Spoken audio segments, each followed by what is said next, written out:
Mtazamaji wa YouTube chaneli yetu ya Kalamu TV Online, tunaripoti taarifa hii kutokea mkoani Dar es Salaam. Waziri Mkuu Mwigulu Nchemba ameagiza hatua za haraka kurejesha shughuli za kibiashara kufuatia ajali ya moto iliyoteketeza soko la mawasiliano simu 2000 lililopo katika kata ya Sinza, wilaya ya Ubungo, jijini Dar es Salaam. Ameyasema hayo Aprili 6, 2026 alipofika kukagua madhara ya tukio hilo la moto lililotokea Aprili 4, 2026 ambapo takriban vibanda 500 vya wafanyabiashara wadogo viliteketea.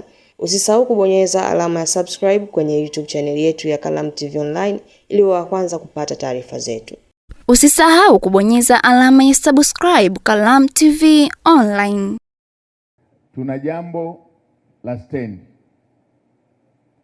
Natambua kulikuwa na mjadala unaendelea.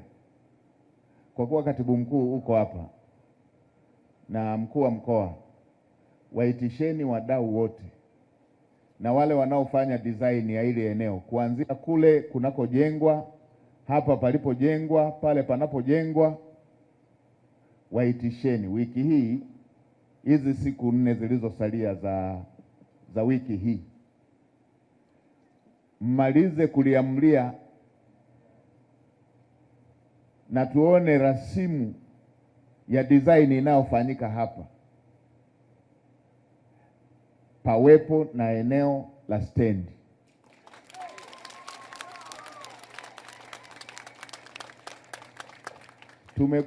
Tumekuwa na haya matatizo ya kujumuisha mambo muhimu tunapo design masuala yetu haya ya miundombinu. Ndio maana inatokea kuna eneo tunajenga vizuri sana, baada ya muda mfupi tunaanza kubomoa kabla halijabomoka ili tuweke jambo lingine. Sasa madam panajengwa jambo kubwa pale, na hapa pana soko, na hapa nyuma sio mbali pana soko, lazima tuweke na miundombinu mingine iliyo ya lazima.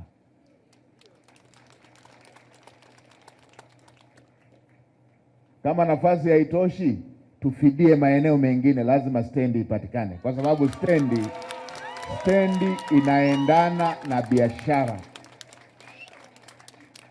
Ndio, stendi inaendana na biashara.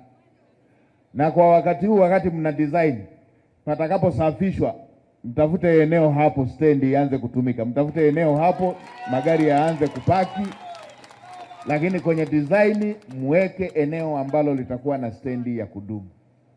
Mheshimiwa Mkuu wa Mkoa, tumepokea pia ombi linalohusiana na angalizo la wale ambao wenda walikuwa na mikopo, na ombi limeletwa hapa la kuongea na taasisi.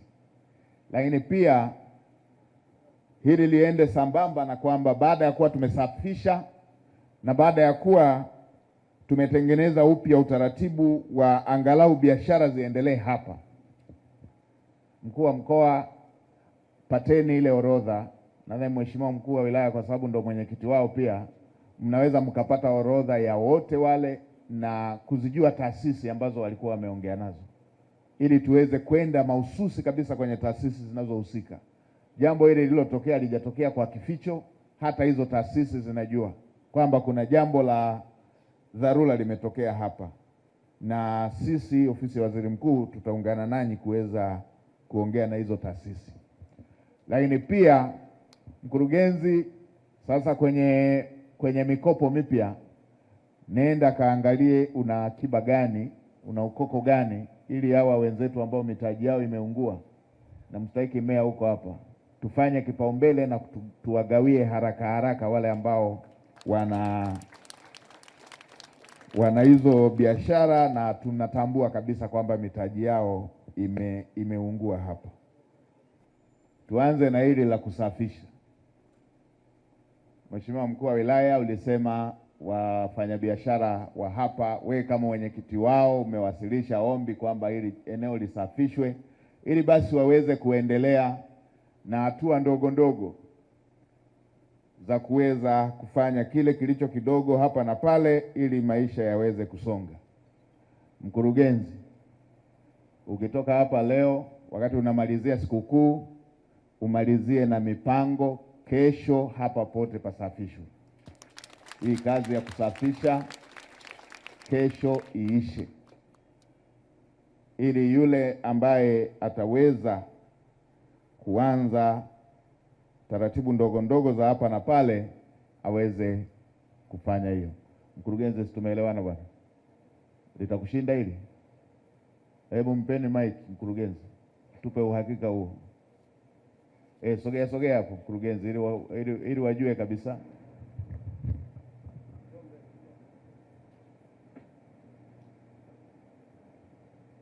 Nimesemaje mkurugenzi? Mheshimiwa Waziri Mkuu, umesema kesho kazi ya kuondosha hizi takataka ikamilike yote kesho. Linakushinda hilo? Hapana, hainishindi. Mpaka saa 12 jioni kila kitu kitakuwa sawa.